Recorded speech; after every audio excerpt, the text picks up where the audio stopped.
Nous allons écouter la parole, la lire aussi. Elle va être au tableau derrière moi. C'est dans Matthieu chapitre 10, les versets 1 à 20.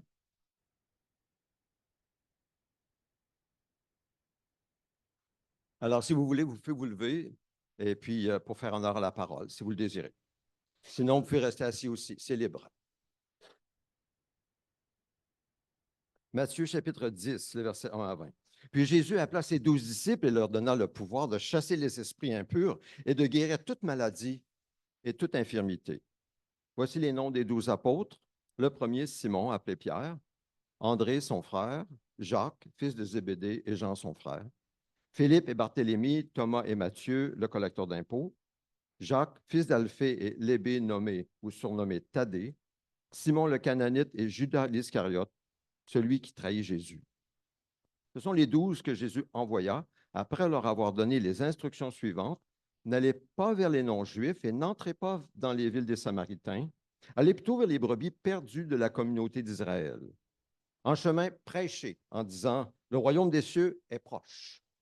Guérissez les malades, ressuscitez les morts, purifiez les lépreux, chassez les démons. Vous avez reçu gratuitement, donnez gratuitement. Ne prenez ni or, ni argent, ni monnaie dans vos ceintures, ni sac pour le voyage, ni deux chemises, ni sandales, ni bâtons, car l'ouvrier mérite sa nourriture. Dans chaque ville ou village où vous arrivez, informez-vous pour savoir qui est digne de vous accueillir et restez chez lui jusqu'à votre départ. En entrant dans la maison, saluez ses habitants et s'ils en sont dignes, que votre paix vienne sur eux. Mais s'ils n'en sont pas dignes, que votre paix revienne à vous. Lorsqu'on ne vous accueillera pas et qu'on n'écoutera pas vos paroles, sortez de cette maison ou de cette ville et secouez la poussière de vos pieds. Je vous le dis en vérité, le jour du jugement, le pays de Sodome et Gomorrhe sera traité moins sévèrement que cette ville-là. Voici donc que je vous envoie comme des brebis au milieu des loups. Soyez donc prudents comme les serpents et purs comme les colombes. Méfiez-vous des hommes, car ils vous livreront aux tribunaux et vous fouetteront dans leurs synagogues. À cause de moi, vous serez conduits devant des gouverneurs et devant des rois pour leur apporter votre témoignage à eux et aux non-juifs. Mais quand on vous fera arrêter, ne vous inquiétez ni de la manière dont vous parlerez, ni de ce que vous direz. Ce que vous aurez à dire vous sera donné au moment même. En effet, ce n'est pas vous qui parlerez, c'est l'Esprit de votre Père qui parlera en vous. Que Dieu bénisse sa parole dans nos cœurs. Vous pouvez vous asseoir. Vous pouvez vous asseoir, merci.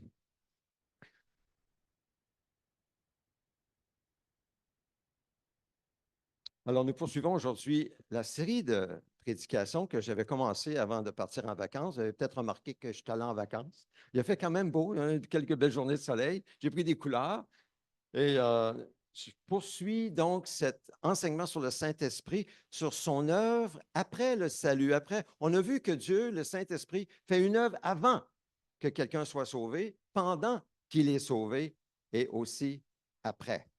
Son œuvre continue tout le temps.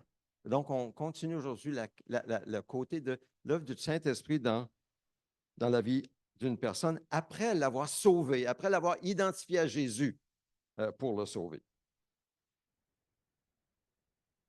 C'est bon de retourner après quelques semaines de vacances, plus d'un mois en fait, presque un mois. Je veux remercier Fidèle et pour tous ceux aussi qui ont servi pendant mon absence. Vous vous connaissez, vous vous reconnaissez, vous avez servi d'une manière ou d'une autre. L'Église, que ce soit le dimanche ou que ce soit à l'extérieur du dimanche, merci. Merci d'avoir, comme on dit, tenu le fort, d'avoir servi euh, dans les églises maisons, à l'extérieur comme à l'intérieur de l'Église. Mais je veux souligner le ministère de fidèles.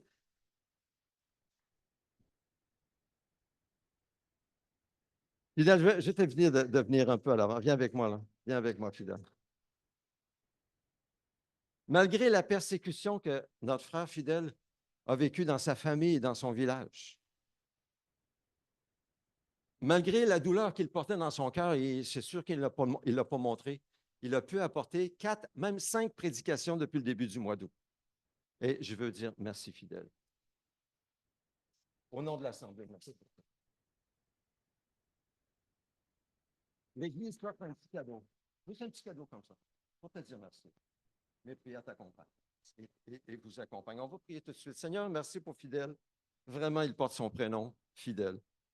Malgré la douleur, malgré l'épreuve, Seigneur, il a gardé courage en toi, il a compté sur toi et il a pu apporter, Seigneur, pour ton peuple, la nourriture au moment voulu. Bénis-le, Seigneur. Bénis sa famille. Bénis, Seigneur Dieu, ceux qui souffrent et qui pleurent dans son village. Oh Dieu, soutiens-les, encourage-les, bénis-les, fortifie-les. Viens à leur secours. Merci, Seigneur, au nom de Jésus. Amen.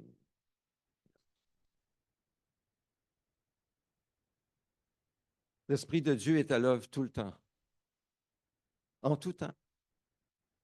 Il est à l'œuvre avant le salut, pendant le salut et après notre salut. Son œuvre est magnifique. Accueillons son œuvre. Accueillons, entrons dans son œuvre. N'hésitons pas, n'ayons pas peur. C'est l'Esprit de Dieu, un Dieu d'amour et de paix.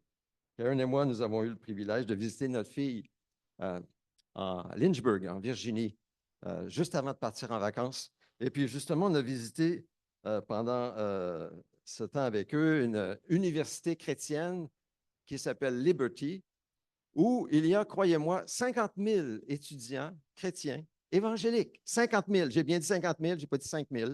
50 000! On était en train de visiter les lieux, puis on marchait avec notre petite popoune, petite mignonne, notre petit bébé. Et puis, on est arrivé à un moment donné, on entendait de la musique. Puis là, on s'est approché de la musique, puis on a vu une foule. Il y avait 200 à 300 personnes, des jeunes de 17, 18, 19 ans, peut-être plus 19, 18, 19 ans, qui louaient Dieu dans la louange juste avant les classes. J'ai dit, wow, ça a touché mon cœur, j'en suis encore émotionné. Imaginez, 18, 19 ans, des hommes et des femmes qui louent Dieu juste avant de rentrer en classe pour être formés dans une université chrétienne. C'était tellement beau. Et j'ai dit, ça, c'est l'œuvre du Saint-Esprit qui amène tous ces jeunes un peu partout dans le sud des États-Unis pour être formés dans une université chrétienne afin de devenir des hommes et des femmes de Dieu dans la société dans laquelle nous sommes aujourd'hui. Ça a vraiment touché mon cœur. C'est comme un exemple de ce que Dieu fait, son esprit qui agit dans nous. L'Esprit de Dieu veut faire une œuvre extraordinaire. Il veut faire une œuvre extraordinaire dans nos vies. Si nous demeurons en Jésus, nous lui permettons de le faire, nous accueillons ce qu'il fait, il le fera. On a vu ces dernières semaines, l'Esprit de Dieu nous donne l'assurance de notre relation avec Dieu, une relation réconciliée avec un bon Papa céleste qui prend soin de nous. Nous sommes devenus ses enfants et il nous traite comme ses enfants. Il nous pardonne, il nous réconcilie avec lui. C'est son esprit qui vient habiter en nous et qui nous donne la paix de Christ, cette paix qui surpasse tout ce qu'on peut comprendre. Une paix qui dépasse tout ce qu'on peut imaginer. Et troisièmement, pour faire l'expérience de l'amour de Dieu, c'est ce même esprit qui produit en nous l'espérance, la joie, la paix, le réconfort si nous marchons avec lui. C'est l'œuvre du Saint-Esprit dans nos vies. Mais tout cela demeure très théorique si nous résistons parce que nous avons peur ou si nous ne croyons pas au Saint-Esprit, si nous résistons au Saint-Esprit, tout cela, ça va être comme de la théorie. Ça ne fait aucune différence dans nos vies. Pourquoi? Bien, parce que nous gardons peut-être le droit de nous-mêmes, la seigneurie de nos vies. On ne cède pas au Saint-Esprit. On ne lui donne pas notre vie. On garde peut-être une petite partie pour nous, au cas où, un peu comme à la manière très humaine. On ne peut pas tout mettre nos œufs dans le même panier. C'est ce qu'on a en tant qu'être humain. Mais avec Dieu, vous savez, quand on met nos œufs dans son panier, nous courons aucun risque parce que son panier est bon, il n'est pas percé. Il prend soin de nous, il nous aime. Donc, mais nous, dans notre nature pécheresse, notre résistance, notre désir d'indépendance, notre droit à nous-mêmes, bref, ce que la Bible appelle le péché, quand on reste attaché à notre péché, tout cela, ce n'est que de la théorie. Ce n'est pas vécu de façon expérientielle. Et moi, je désire que je puisse grandir pour le vivre de plus en plus dans mon expérience. Et je vous invite, évidemment, à faire de même. Pour ce faire, nous devons tous, sans exception, venir à la croix. Mourir à nous-mêmes, mourir au péché, mourir à cet esprit d'indépendance et de rébellion, mourir, le crucifier avec Christ pour ressusciter avec lui, afin que ce soit lui qui vive sa vie en nous. Le nouveau quelqu'un qui est en nous, c'est l'Esprit de Dieu qui le crée. Et c'est cette nature nouvelle qui doit de plus en plus grandir et prendre la place. Et nous, indépendamment de Dieu, mourir de plus en plus et finalement disparaître, rester loin. C'est exactement ça. Nous devons expérimenter la croix avant de pouvoir expérimenter la résurrection. Nous devons expérimenter la croix, la mort à soi-même, la mort au péché, avant d'expérimenter la résurrection. Mais ensuite, quand l'Esprit prend le contrôle de nos vies, quand c'est sa vie qui s'exprime par nous, alors à ce moment-là, nous expérimentons l'assurance d'une relation avec Dieu, la paix, la joie, la puissance dans le témoignage. Nous expérimentons le fruit de l'Esprit, la puissance de l'Esprit. Le repas de communion que nous allons partager dans quelques instants, c'est un geste tangible que nous posons qui démontre notre foi en Jésus, où nous disons nous sommes unis à Jésus dans sa mort et sa résurrection pour pouvoir vivre de cette vie nouvelle. Alors, je vous invite à participer au repas de communion si vous désirez vraiment suivre le Seigneur. Aujourd'hui, nous poursuivons avec un quatrième point de ce que l'Esprit fait après le salut. Il nous guide dans la communion des souffrances au Christ.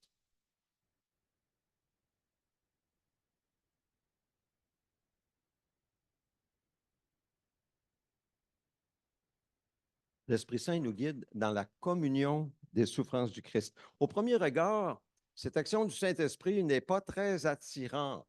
Ce n'est pas très agréable que de participer à des souffrances, n'est-ce pas? Pourtant, c'est ce que l'Esprit fait. Il nous guide dans la communion des souffrances du Christ. Mais avant que vous décrochiez, attendez un peu. Il faut creuser un peu plus loin, un peu plus profondément. Il ne faut pas s'arrêter aux apparences, comme on fait tellement dans la société aujourd'hui. C'est devenu quasiment tellement superficiel. Tout ce qui semble important, ce n'est que le superficiel, que le visible. Mais creusons un peu, puisque l'Esprit de Dieu nous guide dans la communion des souffrances du Christ. Il y a une raison, parce que l'Esprit de Dieu nous aime. L'Esprit de Dieu, ce n'est pas parce qu'il ne nous aime pas, ce n'est pas parce qu'il se plaît à nous voir souffrir, pas du tout. Mais il y a quelque chose de beaucoup plus grand et de beaucoup plus beau que nous allons obtenir seulement si nous acceptons de participer aux souffrances du Christ dans ce monde. Alors, restez avec moi. Vendredi soir dernier, à l'église Maison du Centre, quelqu'un partageait comment il avait été violemment rabroué par des paroles d'un homme à qui il avait parlé de Jésus. Et il faisait le lien pendant le temps d'échange à l'église Maison, il faisait le lien avec ce que Jésus disait lorsqu'il disait « Heureux serez-vous lorsqu'on vous insultera, qu'on vous persécutera et qu'on dira faussement toutes sortes de mal à cause de moi. Réjouissez-vous, soyez dans l'allégresse parce que votre récompense sera grande au ciel. » Et ça le consolait. Mais oui, il avait parlé de Jésus, il s'était fait rabrouer en paroles, violemment rabroué, et il se consolait par cette parole. Vous voyez, en surface, ce n'est pas agréable de se faire rabrouer en public par quelqu'un, dans des paroles. Ce n'est pas agréable. Se faire chanter des bêtises. Mais n'arrêtons pas là pour se taire. Non. Il y a une manière de répondre à quelqu'un avec amour. Aimez vos ennemis.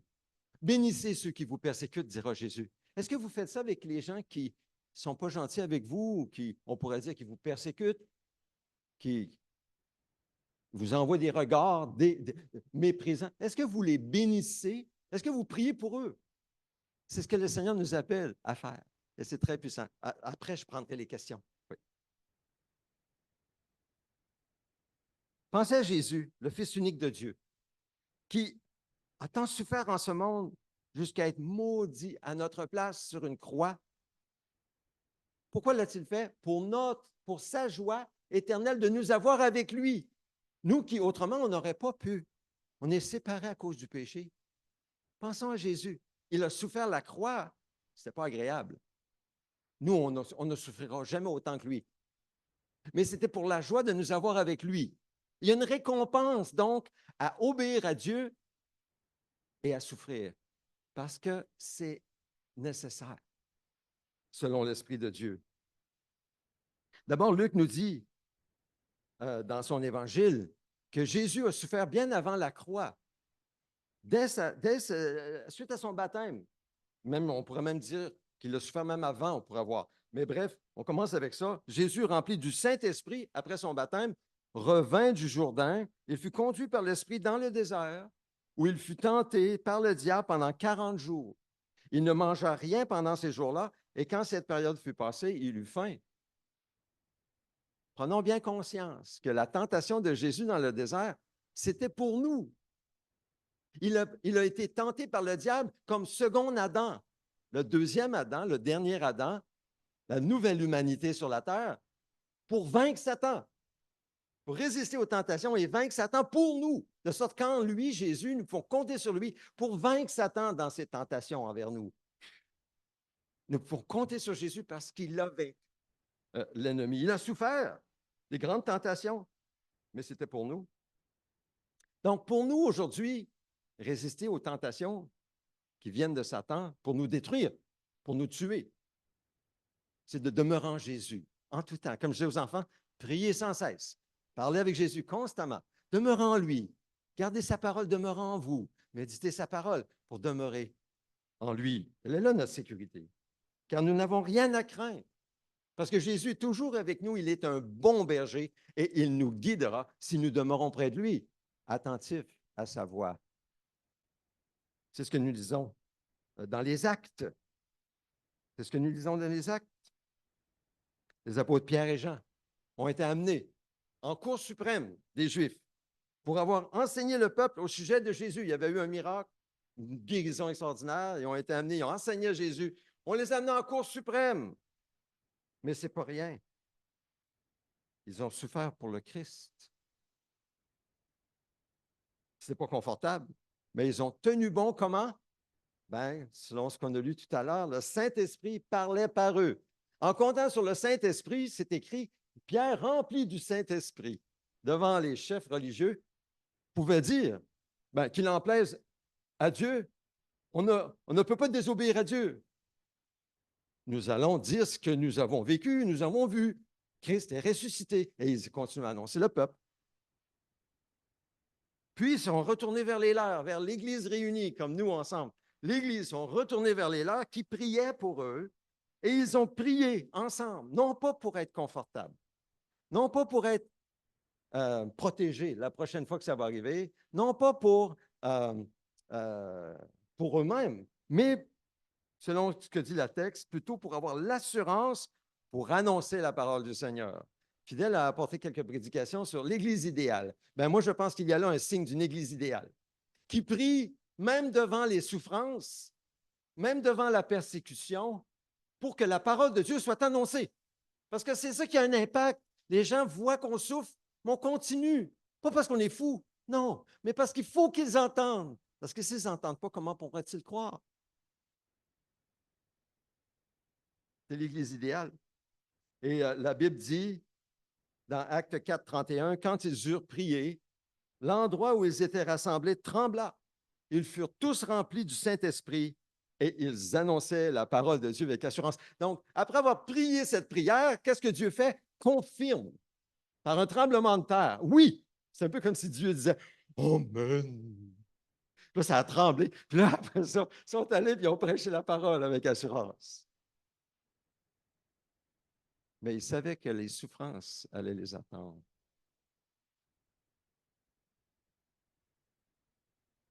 Qu'est-ce que vous préférez? Une petite vie tranquille, confortable, pas de souffrance, en sécurité dans votre confort, mais où Dieu est pratiquement absent. Il n'y a rien qui se passe. Ou bien une vie où Dieu est à l'œuvre, Dieu fait des choses extraordinaires, Dieu touche les cœurs, les corps, agit puissamment, mais en même temps, il y a de la persécution, de l'opposition, il y a du rejet, il y a du mépris de la part des gens que vous aimez, dans vos familles, collègues de travail. Qu'est-ce que nous préférons? Évidemment, on aimera un peu des deux. Non?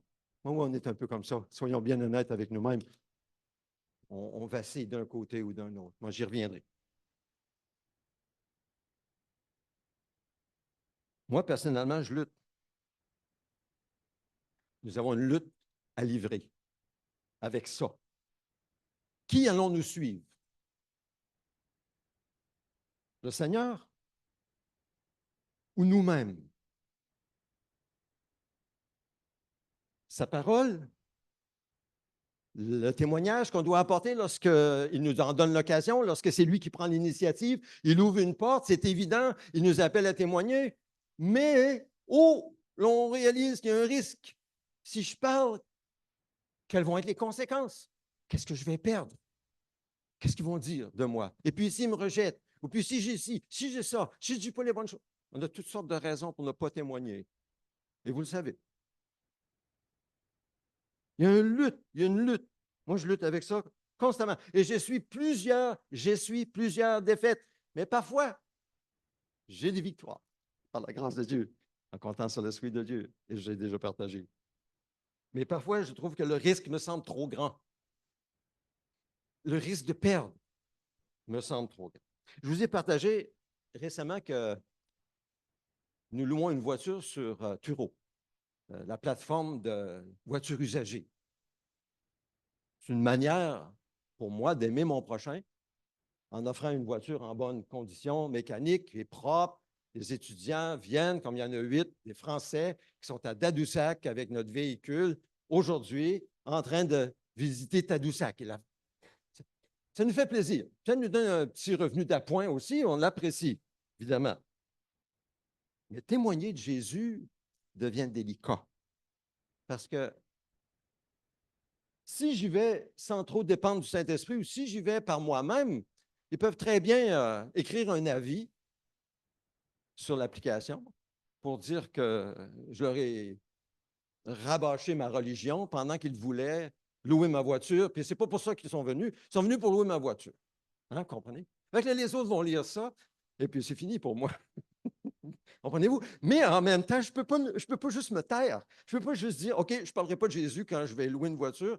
Je vais parler de Jésus en d'autres temps. Mais ça ne marche pas. On ne peut pas avoir une vie comme ça. Donc, je n'ai pas le choix. Il faut que je demeure en Jésus, puis il faut que je demeure attentif au Saint-Esprit et savoir, pas juste quand je dois parler, mais qu'est-ce qu'il faut que je dise et comment il faut que je le dise. Ouf, c'est un défi. Vous n'avez pas ce défi, vous, là? Vous n'avez pas ce défi? C'est sûr que c'est plus facile en disant, moi, je ne parlerai pas de Jésus quand je loue les voitures. Comme ça, ben, c'est facile. Bon, on ne parle pas de Jésus, c'est beau. Hein, c'est facile. Ou bien, je vais parler de Jésus seulement dans d'autres circonstances. Alors là, je parle toujours de Jésus. Mais ça, c'est facile, une vie comme ça. Tu n'as pas besoin de Dieu. Mais il n'y a pas de fruit. Il n'y a pas de puissance. Lui et Dieu n'est pas là. C'est moi. Ah, Dieu nous appelle à dépendre du Saint-Esprit en tout temps. Discerner sa voix. Et avec foi, parler quand c'est le temps. Obéir à ce que le Saint-Esprit nous dit. C'est ça le grand défi. Alors ça, c'est l'œuvre du Saint-Esprit. Pourquoi témoigner de Jésus? Pourquoi est-ce que c'est plus important que notre confort? Ben, c'est simple. C'est parce que la vie éternelle des gens est beaucoup plus importante que notre confort qui dure comparé à l'éternité. On sait tous ça, mais c'est la raison. Donc, quand Jésus nous appelle à témoigner, même si on sacrifie, ça vaut la peine. Parce que si la personne, que ce soit avec nous ou plus tard, vienne au Seigneur, il y a des récompenses éternelles. Cette personne est dans l'éternité avec nous. Et notre petit confort, on va l'avoir oublié. Ou notre sécurité. Donc, n'ayons pas peur. N'ayons pas peur. Personne ne sait combien de temps il vivra. Et l'éternité, c'est long comparé à cette vie. Ça n'a pas de fin. Mais il y a un seul chemin qui mène à la vie éternelle. Et vous connaissez ce chemin. Jésus a dit, je suis le chemin, la vérité et la vie. Nul ne vient au Père qu'en passant par moi. Il n'y en a qu'un chemin. On dit qu'il y a plusieurs chemins qui mènent à Rome, mais il n'y a qu'un seul qui mène à Dieu. C'est Jésus, Dieu lui-même, qui a ouvert le chemin pour nous. Il faut être unis à lui par la foi. Donc, parfois, nous devons témoigner, car si nous ne témoignons pas, si des gens n'enseignent pas l'Évangile ou n'en prêchent pas, comment pourra-t-il croire? Comment pourrez-vous croire? Comment avez-vous pu croire? Vous avez dû entendre. Alors, parfois, le Seigneur nous appelle à témoigner. Mais quand nous témoignons, nous sacrifions, nous risquons. Et parfois, il y a de la souffrance. Il faut l'accepter. Jésus l'a accepté, Paul l'a accepté, Pierre l'a accepté. Mais assurons-nous que nous demeurons en Jésus et que nous acceptons seulement les sacrifices que le Saint-Esprit veut que nous sacrifions. C'est un point, ça aussi. Parfois, on peut trop sacrifier. Parfois, on ne sacrifie pas assez. Il faut sacrifier juste ce que le Seigneur nous appelle à sacrifier, en communion avec lui. Bon, bref, vous comprenez.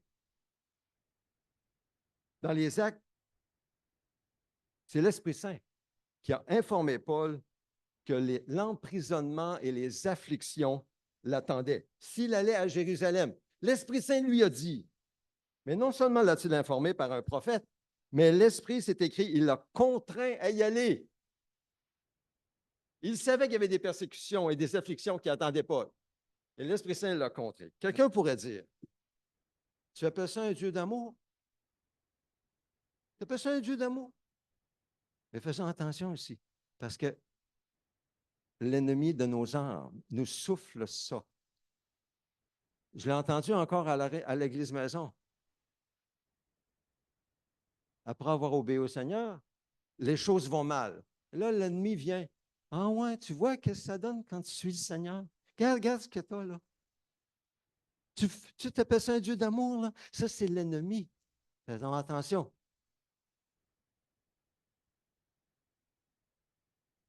Et derrière cette question, tu appelles ça un Dieu d'amour, se cache une accusation contre Dieu. La vieille accusation de Satan à Adam et Ève. Il ne veut pas que vous goûtiez à cet arbre parce qu'il sait bien que vous serez comme lui. C'est la vieille accusation, c'est la vieille tromperie de Satan. Faisons bien attention. Et je pense que l'idée qui est cachée derrière cette accusation rebelle, c'est cette idée que le confort, le plaisir, la sécurité, le succès selon ce monde, le moi, la popularité, le moi, c'est ce qui est au centre de l'univers, c'est ce qui est le plus important pour toi, pour moi. Or, c'est un mensonge, car le centre de l'univers, j'espère que vous vous en rendez compte, ce n'est pas moi. Ça, je sais que vous le savez, mais ce n'est pas vous. Ça, c'est plus dur. Parce qu'on vit dans une société où, dans cette culture, le confort, le plaisir, ce que l'argent peut acheter, est un Dieu que plusieurs adorent et suivent et servent. Hein? Vous me suivez? Qu'est-ce qui me motive? Qu'est-ce qui vous motive? Est-ce que c'est l'amour, je vais revenir, l'amour de Dieu ou l'amour du moi? C'est une question à se poser.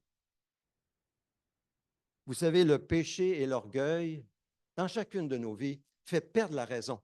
On ne comprend plus bien clairement. Et on vit avec l'illusion que tout tourne autour de nous. C'est une illusion. La réalité, c'est que tout tourne autour de Dieu. C'est lui qui a tout créé.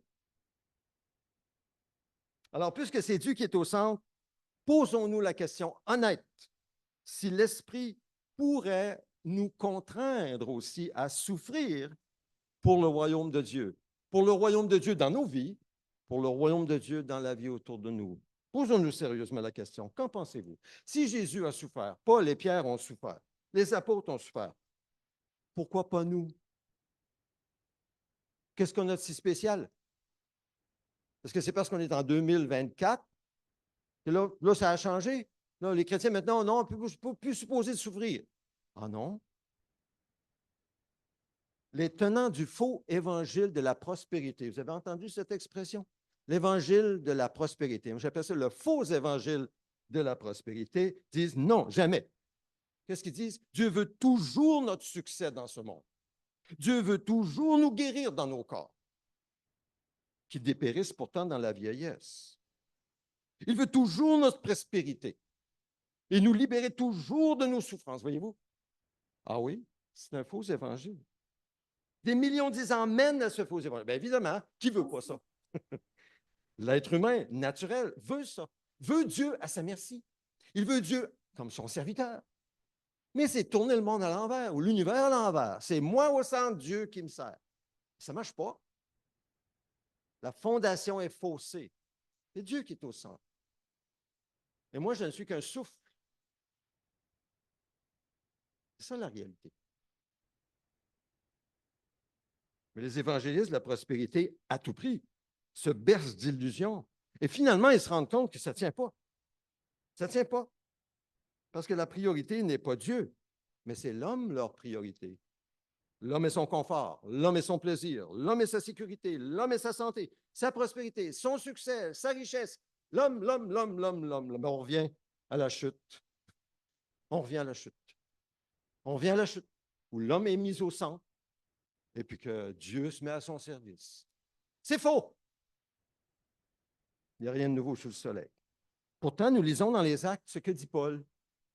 Et maintenant, voici que, acte 20, versets 22 à 23, pour ceux qui prennent des notes. Lié par l'Esprit, je vais à Jérusalem sans savoir ce qui m'arrivera. Je sais seulement que de ville en ville, l'Esprit Saint m'avertit que des liens et des souffrances m'attendent.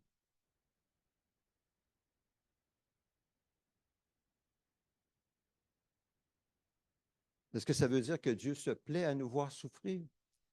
Pensez-vous ça? Mais non. Dieu ne se plaît pas à nous voir souffrir. Alors, si Dieu ne nous plaît pas à nous voir souffrir, pourquoi? Pourquoi permettre une telle souffrance dans nos vies si nous suivons Jésus? À quoi ça mène? Écoutez bien. C'est important qu'on saisisse ça. Parce que Dieu ne nous fait pas souffrir pour rien. Il ne se plaît pas à nous voir souffrir. Quand nous témoignons de Jésus, nous sommes fidèles à Jésus. Il y a une raison. Et la raison, je pense que l'apôtre Paul avait mis le doigt dessus. Je crois que la raison, c'est de nous amener, vous et moi, à une connaissance personnelle et intime de Jésus. Une vie plus profonde et plus riche de sens. Une vie qui vaut vraiment la peine d'être vécue, plus que tout ce que ce monde pourrait offrir, dans tout son luxe. Ça nous mène à une vie abondante, en communion avec Dieu. Le trésor est là. Parce que c'est ce que nous apportons dans l'éternité. Écoutez-moi bien, c'est ce que nous apportons dans l'éternité. Cette relation avec Dieu, éprouvée, c'est ce qui fera notre joie dans l'éternité. Nos richesses éternelles sont là. Nous allons passer l'éternité sans fin dans la présence de Dieu. Mais nous serons soit nus, soit habillés. Nous aurons des trésors ou n'en aurons pas. Et ça va beaucoup dépendre de notre obéissance au Saint-Esprit, malgré la souffrance sur la route. Croyez-moi, croyez la parole plutôt. Le Saint-Esprit veut que vous soyez riches, des vraies richesses qu'il veut vous donner dans l'éternité. Et ça dépend de mon obéissance au Saint-Esprit, parce qu'il nous aime.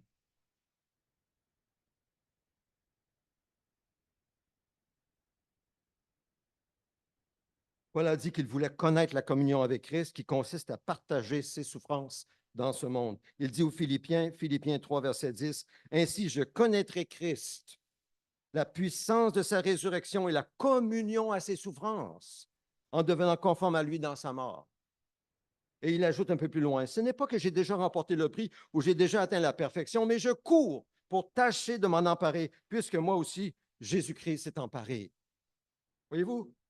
Où Paul voulait-il en venir? Un peu comme un athlète aux Olympiques.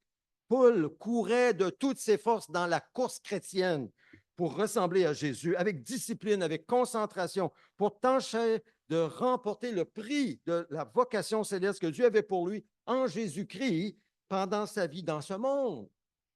Or, courir de toutes ses forces implique de la souffrance. Vous avez déjà couru de toutes vos forces? Il y a de la souffrance impliquée. Il y a des efforts. On y met notre maximum. Paul, c'est ainsi qu'il suivait Jésus, courait de toutes ses forces. Paul ne se contentait pas de regarder les autres courir. S'il y avait eu Facebook à l'époque, je ne pense pas qu'il se serait contenté de lire des histoires des autres qui remportaient. Bien, c'est sûr qu'il aurait pu se réjouir, évidemment, on se réjouit de ce que les courses des autres. Mais il courait dans l'arène. Il ne se contentait pas simplement de regarder. Il souffrait. Mais pendant qu'il souffrait, Jésus se faisait connaître à Paul de façon expérientielle. Dans son expérience, il venait à son secours, car Paul était invincible jusqu'à ce que sa mission soit accomplie. Et il l'a vécu.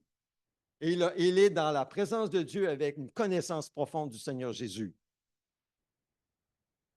Jésus l'impliquait dans son œuvre de grâce. Et nous devons faire de même. Il nous invite à venir dans son œuvre de grâce. La vie abondante est là. La vie excitante est là. C'est Dieu à l'œuvre dans nos vies. Mais ça implique la souffrance que nous devons accepter. Pensons aux Jeux olympiques, aux Paralympiques.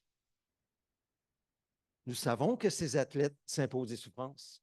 Ils sont disciplinés pendant des années, sous la supervision d'un coach. Ils se lèvent très tôt le matin, ils mangent de façon saine, ils s'entraînent au maximum pour remporter une médaille. Et la majorité ne remporte pas de médaille. C'est seulement une minime partie qui vont embrasser les médailles devant les caméras, comme on voit. Pendant que ces athlètes s'imposent des sacrifices incroyables, pendant ce temps-là, des millions, même des milliards, les regardent courir ou nager ou faire toutes sortes d'exploits, battre des records, soit à la télévision ou dans leur petit téléphone. Ils regardent ces hommes, une poignée d'hommes, de femmes, faire des exploits. Alors, vous savez, c'est une chose que de regarder un athlète. Ça en est une autre que d'être l'athlète. Un monde de différence. Je m'en suis rendu compte la semaine dernière, suite à nos vacances, j'ai repris des exercices physiques. J'en ai gagné un peu. De la course à pied. Là, j'ai vu par mes douleurs que c'est ce que ça veut dire que de se remettre en forme. Il y a un effort à faire, puis il y a des douleurs qui s'en suivent. Mais celui qui regarde un athlète en mangeant du popcorn ne souffre pas comparé à celui qui court de toutes ses forces. C'est évident. Mais le prix ne revient jamais à celui qui regarde en mangeant du popcorn. Avez-vous remarqué? Jamais. Tu verras celui qui monte sur le premier je ne sais pas, première médaille d'or. Et bon, je regardais ça en mangeant du popcorn. Jamais. Non, c'est l'athlète qui souffre en courant vers le but qui remporte la médaille. Et ça, c'est pour chacun de nous. C'est pour vous et moi dans la course chrétienne. Il faut se lever. Il faut courir. Il nous appelle des athlètes et il est avec nous et même en nous pour remporter la victoire. En fait, il l'a déjà remporté. La victoire est assurée. Il nous dit, suis-moi. Si tu me suis avec concentration, avec persévérance et discipline, tu vas remporter la victoire et je vais te bénir dans l'éternité. Mais accepte la souffrance. Il faut que tu acceptes la souffrance. Elle fait partie de la victoire. Celui qui regarde sans souffrir n'obtient pas le prix de la récompense de celui qui court en souffrant. C'est vrai dans la vie chrétienne. C'est vrai dans tout. Celui qui regarde sans souffrir n'obtient pas le prix de la récompense de celui qui court en souffrant. La vie passe vite. Paul écrit dans Romains 8, et je vais terminer dans quelques instants. Le chapitre qu'on étudiait l'étude biblique du jeudi soir. Il dit, j'estime que les souffrances du moment présent, la vie, c'est un moment comparé à l'éternité, ne sont pas dignes d'être comparées à la gloire qui va être révélée pour nous. C'est même pas digne de les comparer, les souffrances que nous vivons dans cette vie, comparées à la gloire qui va nous être révélée. Saisissons ce que Paul dit. Faire véritablement l'expérience du Christ aujourd'hui et le suivre en vue de gloire qui va être révélé pour nous implique la souffrance. On n'en sort pas. Il n'y a pas de raccourci, il n'y a pas de truc. Il n'y en a pas. On doit s'imposer cette discipline. Mais quel bonheur! Dieu, le Père, nous réconforte toujours dans nos souffrances pour le Seigneur. Ah oui, vous pouvez compter sur son réconfort. Paul dit, en effet, de même que les souffrances de Christ abondent pour nous, de même aussi c'est par Christ que notre réconfort abonde. Avec la souffrance vient le réconfort. C'est merveilleux de recevoir le réconfort même de Dieu. Ah, il n'y a pas de réconfort comparable sur la terre. Le couple le plus uni n'apporte pas le même réconfort que le réconfort de Dieu. Rappelez-vous comment Corrie ten Boom l'a exprimé. Il n'y a pas d'abîme si profond que l'amour de Dieu ne soit pas encore plus profond. Il n'y a pas d'abîme si profond que l'amour de Dieu ne soit pas encore plus profond. L'Esprit nous dirige donc vers la souffrance pour qu'elle soit une démonstration normale de la vie de Jésus en nous. Jésus vit en nous, c'est vrai? Oui, il a souffert. Nous allons souffrir si nous demeurons en lui. Mais nous allons souffrir pas pour rien. Oh non, non, non, non. Pour atteindre le but qu'il a pour nous. Alors, cessons de résister à l'esprit. Cessons de résister à l'esprit. Soumettons-nous à Dieu de tout cœur, avec amour, confiance, avec action de grâce.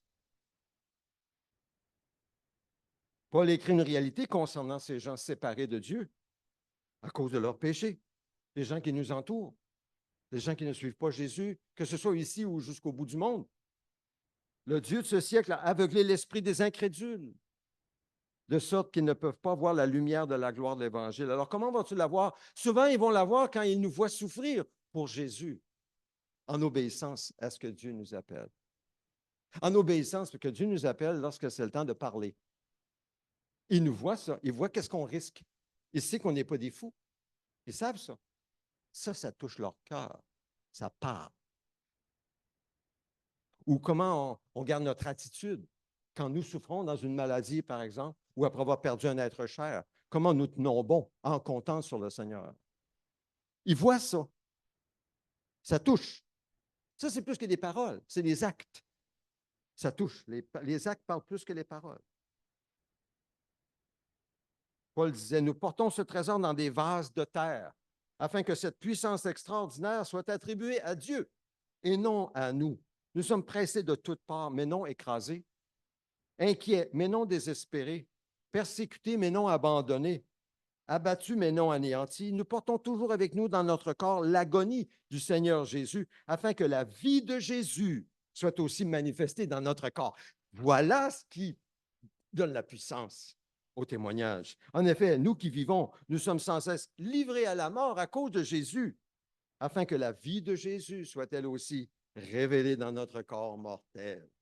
Ainsi, la mort est à l'œuvre en nous et la vie en vous. La vie est à l'œuvre en vous. La vie fait une œuvre dans la vie de ceux qui voyaient Paul et qui entendaient les paroles de Paul. Ça m'amène à la réflexion, encore une fois, de notre rencontre vendredi soir dernier à l'Église Maison. Je vous encourage à aller aux Églises Maison. C'est vraiment riche comme réflexion que nous avons partage, que ce soit à l'ouest de la ville ou au centre. On parlait de l'attitude, on a lu dans Matthieu 5, Jésus qui dit que de la même manière, votre lumière brille devant les hommes afin qu'ils voient votre belle manière d'agir et qu'ainsi ils célèbrent la gloire de votre Père céleste. Mais c'est quoi ça, notre lumière qui brille? Ben, c'est notre belle manière d'agir. Et qu'est-ce que c'est cette belle manière d'agir? C'est selon les béatitudes. Les béatitudes dans Matthieu 5. C'est-à-dire la souffrance subie dans un monde orgueilleux, rebelle, injuste, égoïste, menteur, impur, dur et cruel. Bref, tout le contraire d'une attitude mondaine. C'est ce qu'on voit dans les béatitudes. Lorsque nous arrivons dans un monde comme ça, avec l'attitude de Jésus, ça fait une lumière. Parce que c'est qu'on n'est pas des fous. Puis, ça brille. Et quand vient le moment pour eux de reconnaître Dieu, parce que Dieu ou enlève le voile et il voit et il donne la gloire à Dieu. Il donne la gloire à Dieu pour votre témoignage. Ça m'est arrivé quand je travaillais pour le bureau de poste à Québec. Je n'irai pas dans les détails, mais c'est ce qui s'est passé. Quelqu'un m'a appelé des années plus tard. Des années plus tard. Je ne savais même pas qu'il était devenu chrétien. Et l'apôtre Pierre, enfin, nous rappelle, je termine avec ça, que nos souffrances ici apporteront une grande joie et une grande gloire lorsque nous verrons Jésus face à face. Il dit, réjouissez-vous, au contraire, de la part que vous prenez aux souffrances de Christ, afin d'être aussi dans la joie et dans l'allégresse lorsque sa gloire sera dévoilée. Si vous êtes insultés à cause de Christ, à cause du nom de Christ, vous êtes heureux parce que l'Esprit de gloire, l'Esprit de Dieu repose sur vous. Eux, ils blasphèment l'Esprit, tandis que vous, vous lui rendez gloire. En conclusion, l'Esprit de Dieu désire faire une œuvre extraordinaire dans nos vies, une œuvre comprenant plusieurs facettes après nous avoir identifiés à Jésus, pour nous laver de nos péchés, pour nous déclarer justes devant Dieu. Que fait l'Esprit de Dieu après nous avoir sauvés? Il nous donne l'assurance d'une relation réconciliée avec Dieu, notre bon Père céleste. Il nous donne la paix de Christ. Nous expérimentons l'amour de Dieu pour nous. Nous avons l'espérance de la vie éternelle. La joie, la paix et le réconfort de Dieu ne nous abandonnent jamais et il nous guide dans la communion des souffrances du Christ. Mais tout cela demeure très théorique si nous ne venons pas à Jésus, si nous résistons, si nous gardons un côté rebelle, indépendant, on ne veut pas céder notre vie à Dieu. Nous devons abandonner notre vie indépendante, le péché à Dieu, pour qu'il soit crucifié. Et le repas de communion nous aide à faire ce geste, à dire, Seigneur, voici mon péché, je résiste, je ne crois pas, j'ai peur, je l'amène à ta croix. Tu es mort pour ce péché, je le reconnais. Pardonne-moi, Seigneur. Lave-moi de tout péché. Viens par ta puissance. Vive ta vie en moi. Vive cette nouvelle nature que tu crées en moi. Je veux vivre dans ta présence, dans ta puissance. Et Seigneur, parle à mon cœur. Parle à mon cœur. J'ai tellement besoin de toi. Devant les défis qui me font face, c'est comme David devant Goliath. C'est tellement grand, Seigneur. Seulement toi peux me permettre de remporter ta victoire. Alors, je te le demande au nom de Jésus. Amen. On a un moment de silence pour répondre au Seigneur dans nos cœurs. Nous allons partager le repas de communion ensemble. Puis après, je vais répondre aux questions. Je vais aussi prier avec vous si vous désirez de la prière. Je suis disponible. Alors, prenons un temps de silence.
Je vous invite au repas de communion.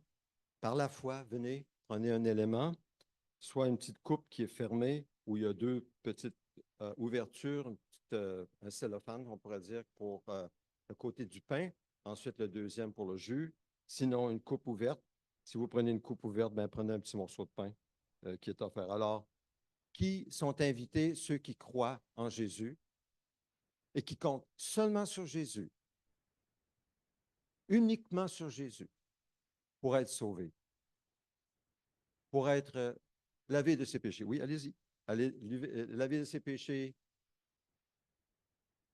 Oui, tu peux juste l'apporter à ta place, puis on va le partager ensemble. Tu peux prendre une coupe aussi.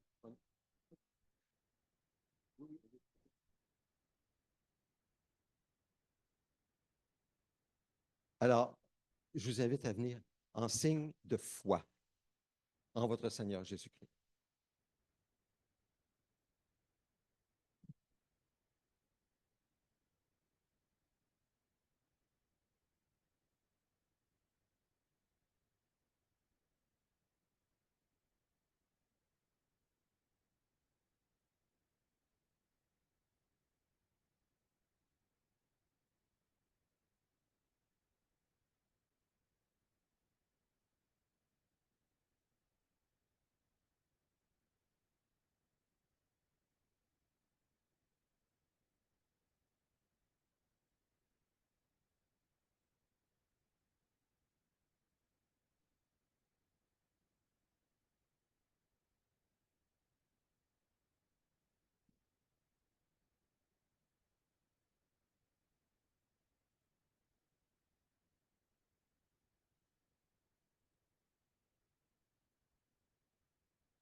En venant prendre un morceau de pain et une coupe de jus, vous avez démontré votre foi dans le Seigneur Jésus.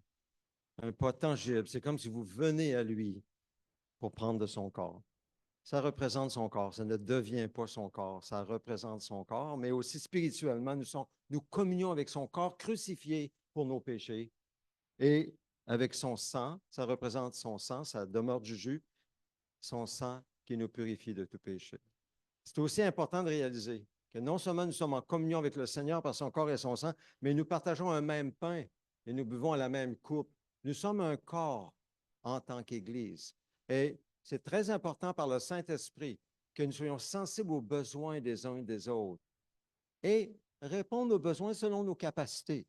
Et oui, ça implique une souffrance aussi. Ça implique un sacrifice aussi. Ça implique de se donner aussi. Répondons au Saint-Esprit dans nos cœurs. La nuit où il a été livré, Jésus a pris du pain, il était avec ses disciples, il l'a rompu, il le donna en disant, prenez, mangez, c'est mon corps qui est rompu pour vous. Faites ceci en souvenir de moi. Prenons-en tous.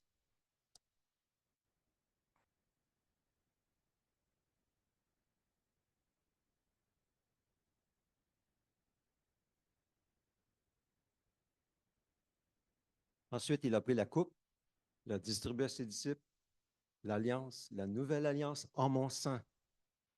Prenons-en tous.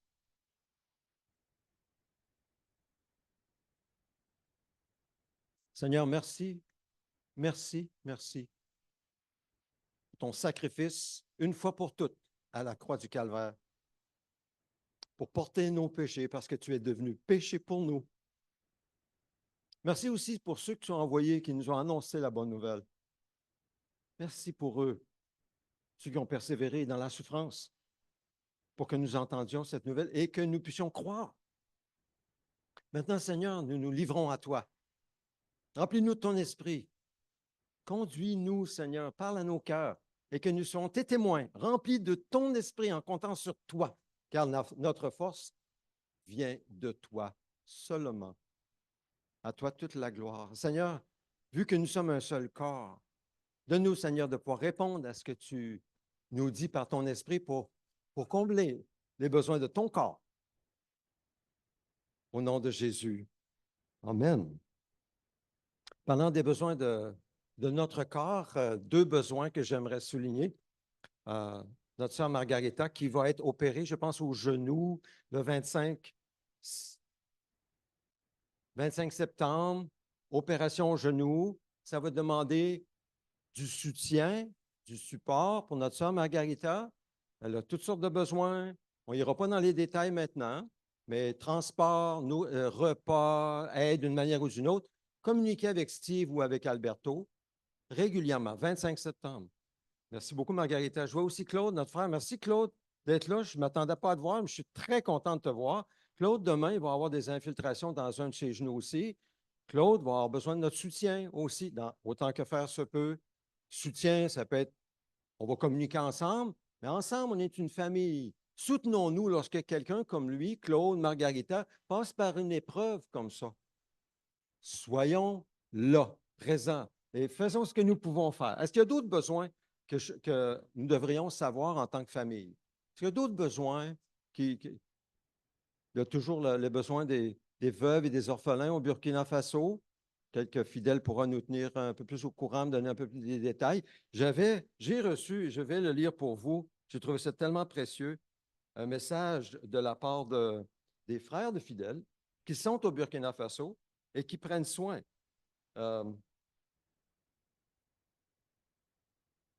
Ici, c'est écrit, je pense que c'est F. Bonyounou. C'est François?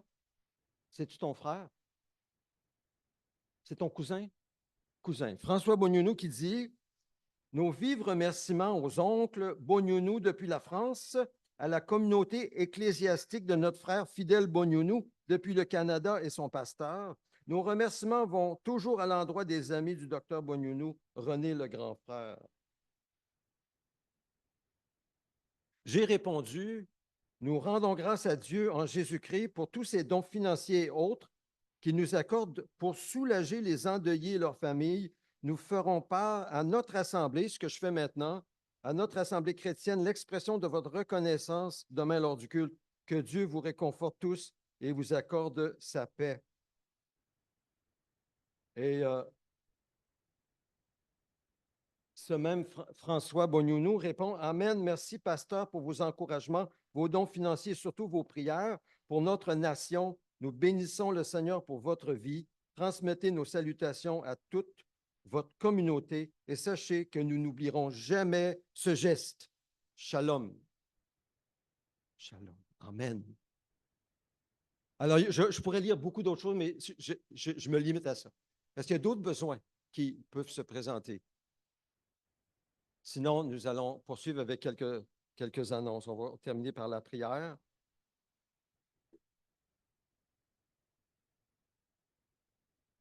Nous allons nous lever ensemble pour la prière du Notre Père. Quelques annonces et c'est terminé. Ensemble, prions.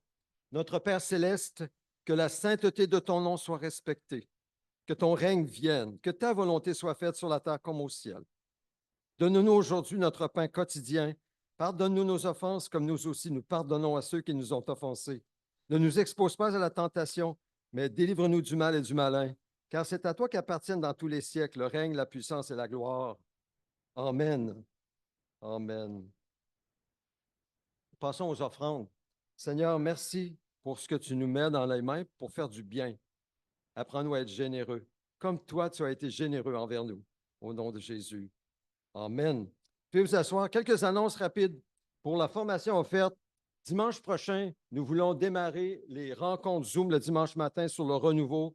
Il y aura deux groupes, un sur demeurer en Christ, apprendre à demeurer en Christ, et l'autre sur partager notre foi. Partager notre foi aura lieu à 9h30. À chaque 2 semaines, ça dure 1 heure. Il y a un programme à suivre, des leçons à faire entre les 2 semaines. Partager notre foi et demeurer en Christ, même chose. Maintenant, nous avons besoin de 5 inscriptions par cours. Sentez-vous bien à l'aise? Si vous ne vous sentez pas appelé, ne répondez pas. Si vous vous sentez appelé, vous désirez une formation, je vous encourage à le faire. C'est très encourageant ensemble sur Zoom, ceux qui ont accès à Zoom, de pouvoir ensemble, étudier la parole, s'encourager les uns les autres. Si vous avez besoin de plus de détails, venez me voir. Si on a 5 personnes, nous commençons dimanche prochain. Sinon, nous commençons quand nous sommes 5. Ensuite, vous pouvez lire qu'est-ce qu'il y a là derrière moi. Les études bibliques qui continuent, Église Maison, les 2 conférences pour les femmes et les hommes. Samedi prochain, il y a 2 conférences, une pour les femmes, une pour les hommes. Prenez note, vous êtes invités à cette conférence. Jésus 101 pour débutants. Laissez Jésus parler. Ça, c'est nouveau. Sur Zoom et peut-être même hybride. Tantôt, je parlais avec quelqu'un, il dit « Ouais, mais je n'ai pas Zoom. » On va peut-être faire ça hybride, c'est-à-dire un petit lieu ensemble, mais aussi sur Zoom. Pour qui? Pour quelqu'un qui est préparé par Dieu, quelqu'un qui ne vient pas encore à l'Église, mais est intéressé à parler de Jésus. Je vous le dis, moi, je n'enseignerai pas. Tout ce qu'on va faire, c'est qu'on va lire la parole de Jésus. Tout le monde a droit de parole. On s'écoute les uns les autres. Tout ce qu'on veut, c'est de laisser Jésus parler. Et j'ai besoin d'intercesseurs pour prier. Priez pour moi pour que je n'enseigne pas. Ça ne va pas être facile. Ça va être un défi pour moi, pour laisser Jésus parler et qu'ensemble, Jésus lui-même enseigne ses enfants. Ça, c'est à chaque mardi. Ça va commencer quand? Je vais vous l'annoncer probablement au mois d'octobre, début octobre. Priez pour cela. J'ai besoin d'intercesseurs et de personnes préparées pour Dieu. Prochaine diapo, conférence pour femmes, samedi prochain. Christine Bilodeau est responsable, mesdames. Donc, parlez avec elle. Ensuite, les hommes, samedi prochain, 9h30 à Chauveau. On n'aura pas de déjeuner entre hommes ce mois-ci. Ça va aller en octobre. C'est notre prochaine rencontre. Des hommes selon son cœur. Je pense que ça vaut la peine d'investir samedi matin pour cette rencontre. Ça dure même jusqu'en après-midi. Mardi midi de prière, midi à 13h. C'est sur Zoom seulement cette semaine. Pierre va diriger la rencontre sur Zoom, Pierre Côté. Donc, c'est sur Zoom mardi. Mercredi soir, la prière sur Zoom aussi. Jeudi soir, l'Épître aux Romains avec Fidèle. Et les anniversaires aujourd'hui, 15 septembre, Mia Bilodeau, Rodrigue Allard, mercredi le 18, et Jonathan Bognonou, vendredi. Tu lui souhaiteras un joyeux anniversaire. Nous passons à la bénédiction. Nous passons à la bénédiction ensemble. Je vous invite à vous lever et nous terminons ainsi. Recevons la bénédiction de Dieu si vraiment vous corrigez votre conduite et votre manière d'agir. Si vraiment vous faites justice aux uns et aux autres. Si vous n'exploitez pas l'étranger, l'orphelin et la veuve. Si vous ne versez pas le sang innocent dans cet endroit et si vous ne vous tournez pas vers d'autres dieux pour votre malheur, alors je vous laisserai habiter ici, dans ce pays que j'ai donné à vos ancêtres depuis toujours et pour toujours. À Dieu toute la gloire, au nom de Jésus. Amen.